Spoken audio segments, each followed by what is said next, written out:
आज हम लोग खनिज के बारे में पढ़ते हैं। कुछ कारणवश हम आप लोग वाइट बोर्ड पर नहीं पढ़ा सकते, हम वैसे ही पढ़ा देते हैं। खनिज को हमने दो रूप में बांटा है। किसमें? दो रूप में बांटा है। पहला खनिज, एक आइस, जो ज़मीन से निकलते हैं, हमने उसे खनिज तथा आइस में उसको बांटा है। पृथ्वी के भूभाग से, जैसे हमने पृथ्वी के जो धरातल को हमने 3 भागों में काटा, वैसे ही हमने खनिज को भी 2 भागों में बांटा है। ठीक है, फिर उसका खनिज का वर्गीकरण 3 खंडों में किया है। पहले हम खनिज 2 प्रकार कौन कौन से उनको देख लेते हैं, खनिज और तथा आइस को देख लेते हैं।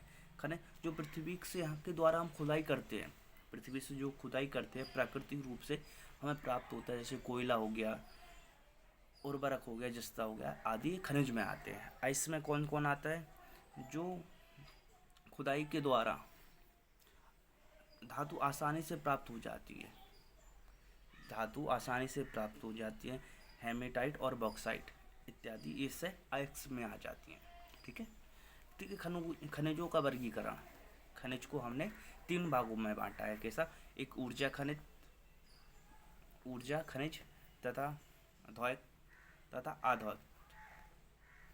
ठीक है ना। वैसे जो ऊर्जा खनिज किसे कहते हैं? जैसे इसमें अग्नि चट्टानें हो गई, ठीक है, यूरेनियम हो गया, प्लेटिनम हो गया, थोरियम हो गया, ठीक है, कोयला हो गया, प्राकृतिक गैस वगैरह, यह सब हमारी ऊर्जा खनिज में आती है, जो हम ऊर्जा के उपयोग में ले सकते हैं। समझ रहे हो? जैसे जलाने के लिए, तो जलाने के लिए हम मिट्टी का तेल यूज करते थे पहले, अभी तो नहीं मिलता है, लेकिन वो हमारी एक ही टाइम पे यूज में आता है ऊर्जा के लिए। जैसे बाइक के लिए फ्यूल हो गया, पेट्रोल बोलते, डीजल, हमारे हैबिट इंजन वगैरह चलाने के लिए। ठीक है ना। अद्वैत में क्या क्या आता है? चूना पत्थर, ठीक है, बालू, संगमरमर, नमक, जिप्सम, हीरा, यह सब अद्वैत है। इसका उपयोग हम सजावट वगैरह के लिए अधिकतर करते हैं। ठीक है। द्वैत वैसी चीज़ें आती हैं जैसे आयरन का अंश हो गया, ठीक है ना, मैग्नीशियम हो गया, वोल्टास हो गया, ठीक है, और लोहा हो गया, चांदी हो गया, सोना हो गया, यह सब अद्वैत में आ जाती हैं। ठीक है। खनिजों के स्रोत, अगर हम खनिजों के स्रोत के बारे में पढ़ें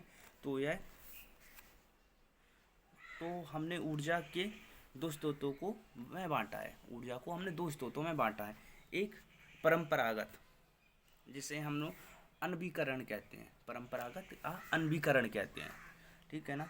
यह वैसी ऊर्जा होती है जिसको हम एक ही बार यूज कर सकते हैं। कितना? एक ही बार यूज में कर सकते हैं। जैसे पेट्रोलियम हो गया, पेट्रोल को अगर हमने गाड़ी में डाला तो हम उसको थोड़ी देर, जैसे हमने 1 लीटर डाला, तो अब कौन सी बाइक किस हिसाब से एवरेज देती है उस पर चलता है, लेकिन हम वो फ्यूल, वो तो हमारी गाड़ी में चला गया, लेकिन हम उसको दोबारा यूज में नहीं ले सकते हैं।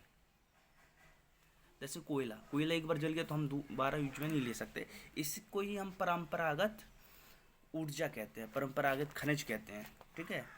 और दूसरी गैर परंपरागत, इसे नवीकरण ऊर्जा कहते हैं। इसमें जैसे सूर्य ऊर्जा हो गई, जैसे सूर्य भगवान से मिलती है। कोई सूर्य, अगर हमने इस पे सूर्य अकेला कहा था तो काफ़ी लोगों ने कहा कि सर आप सूर्य भगवान कहा करें।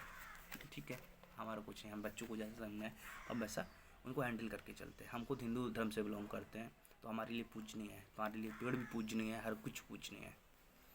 ठीक है। ज्वारीय ऊर्जा, जो समुद्र के द्वारा ज्वारी बनती है, ठीक है, तरंग ऊर्जा, भूकंपीय ऊर्जा और भूमिगत ऊर्जा, यह सब हमारे लिए इम्पोर्टेंट है। ठीक है। अभी हम देख लेते हैं कि कौन सी चीज़ हमें कहाँ से प्राप्त होती है, कौन सी खनिज हमें कहाँ से मिलते हैं। हम 1-2 आपको बता देते हैं। ठीक है। जैसे तामा हमारे लिए प्राचीन काल से ही अधिकतर हमें देखने को मिलता है सिंधु घाटी सभ्यता से। ठीक है। यह मध्य प्रदेश से हमें 64% प्राप्त होता है, राजस्थान से 28%, और सबसे ज़्यादा राजस्थान से ही हमें प्राप्त होता है। अच्छा भंडारण हमें राजस्थान से देखने को मिलता है। राजस्थान में हमें 3 जगह से मिलता है, खेतिहारी, झुंझुनू और अलवर। कहाँ से? खेतिहारी, झुंझुनू और अलवर से हमें राजस्थान से प्राप्त होता है। मध्य प्रदेश के बालाघाट से हमें तांबा प्राप्त होता है। यह बहुत इंपॉर्टेंट है, 9, 10, 11, 12 और तुम्हारे एसएससी के लिए अधिकतर यह पूछा जाता है। अब हम इसके बाद पढ़ लेते हैं पढ़ लेते हैं कांच के बारे में। कांच उद्योग, कांच बनाने की कला हमारे भारत में प्राचीन कला ही रही है। यह सबसे पहले हमें 1857 में झेलम के पास स्थापित की गई थी। इसका कारखाना 1870 में अंग्रेजों द्वारा 1870 में लगाया गया था, लेकिन यह असफल रहा। उसके बाद 1941 में हमारे आधुनिक तरीके से यह कारखाना लगाया गया और यह प्रचलित में रहा। ठीक है। उत्तर प्रदेश के फिरोजाबाद जो चूड़ी उद्योग के लिए बहुत फेमस रहा है। पश्चिम बंगाल में कोलकाता, मुंबई, गुजरात और भरूच, यह सब हमारे लिए बहुत इंपॉर्टेंट रहे हैं। ठीक है। सूती वस्त्र उद्योग, सूती वस्त्र जो हमारे सूती वस्त्र हैं वह हमारे भारत में बहुत ही प्रचलित रहा है। अच्छे से अच्छे हम लोगों को सूती वस्त्र पहनने का कलर है। यह सबसे पहले 1818 में कोलकाता के समीप लगाया गया था। क्या? कोलकाता के समीप लगाया गया था। 1954 में मुंबई में भी इसका एक कारखाना खोला गया। ठीक है। मुंबई अपने भारत में 4 जगह बहुत ही इम्पोर्टेंट है। हर बार क्वेश्चन में पूछा गया है कि हमारे मुंबई में कोई दे देते, किधर का मिलान बता देते हैं। ठीक है। पूर्व, पश्चिम, उत्तर, दक्षिण। ठीक है। मुंबई जो सूती वस्त्र का कारखाना है उसे उपनगरी के नाम से भी जाना जाता है। मुंबई को उपनगरी के नाम से जाना जाता है सूती वस्त्र के लिए। ठीक है। कानपुर जो हमारा उत्तर प्रदेश के कानपुर है उससे मैनचेस्टर की कहा जाता है। सूती वस्त्र का मैनचेस्टर कानपुर को कहा जाता है। यह एसएससी और क्लास 12 में कई बार रिपीट हो चुका है। कृपया इस पे आप ज्योग्राफी के क्वेश्चन पे आप इम्पोर्टेंट मान के चलिए। ठीक है। ठीक है।